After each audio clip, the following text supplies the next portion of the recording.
வணக்கம். ஆரண்யா பசுமைக்குடியிலிருந்து ஆரண்யா அள்ளி. நம்மளோட சோப்பு நீண்ட நாள் வர்றதுக்கான ஒரு டிப்ஸு பாருங்கள். நாங்கள் சோப்பு உங்களுக்கு அனுப்பும் பொழுது இந்த மாதிரி ஒரு ஸ்பாஞ்ச் வச்சு அனுப்புவோம். இந்த ஸ்பாஞ்சை இது உங்களோட சோப் கேஸ்னால் இந்த சோப் கேஸில் இந்த ஸ்பாஞ்சை இப்படி வச்சுக்கோங்க. இது சாதாரணமாக கடையில் கிடைக்கிற சாதாரண ஸ்பாஞ்சு தான். இந்த ஸ்பாஞ்ச் மேலே இப்போ இது நான் குப்பைமணி சோப்பு எடுத்திருக்கேன். இந்த சோப்பை இந்த மாதிரி வச்சுக்கோங்க. இப்படி வைக்கும் பொழுது என்னாகும்னா நம்மளோட கையில் இருக்கிற ஈரம் இந்த ஸ்பாஞ்சில் ஒவ்வொரு சொட்டாக விழுந்துடும். அதை அடுத்த நாள் நம்ம இதை பாடி ஸ்க்ரப்பராக யூஸ் பண்ணிக்கலாம். ரொம்ப நீண்ட நாளைக்கு நம்மளோட சோப்பு வர்றதை நீங்கள் உணர முடியும்.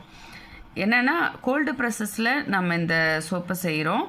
அப்போது சீக்கிரம் இது கரையிறதுக்கான வாய்ப்பு இருக்குது. சோப்பு சீக்கிரம் கரையாமல் இருக்கணுங்கிறதுக்காக சேர்த்துற எந்த கெமிக்கலும் நம்ம சேர்த்துறது இல்லை. அதனால் இந்த மாதிரி ஒரு ஸ்பாஞ்சு யூஸ் பண்ணும் பொழுது இது ஸ்க்ரப்பராகவும் வேலை செஞ்சு உங்களுக்கு நல்ல பலனை கொடுக்கும். நன்றி, வணக்கம்.